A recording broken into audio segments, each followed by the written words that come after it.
Arlef e Fondo per l'Audiovisivo del Friuli Venezia Giulia hanno presentato oggi a Udine una nuova misura di sostegno dedicata ai progetti audiovisivi in lingua friulana.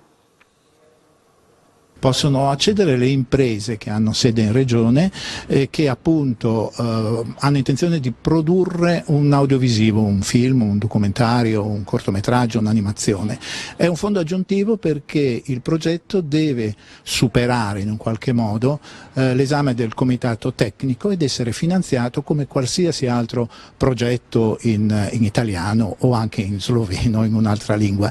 Il friulano viene considerato un valore aggiuntivo e quindi c'è un finanziamento ulteriore che quest'anno appunto è complessivamente di 50.000 euro. Il plafond totale per il fondo audiovisivo 2022 è di 1.250.000 euro.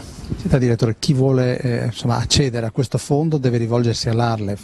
No, deve rivolgersi al fondo audiovisivo perché appunto deve presentare una domanda come negli anni precedenti con gli stessi requisiti al fondo. Poi il comitato tecnico valuterà anche con l'aiuto dell'Arlef per quello che riguarda l'aspetto linguistico se il prodotto, che è appunto finanziato già attraverso i meccanismi del fondo, avrà anche diritto a questo fondo aggiuntivo.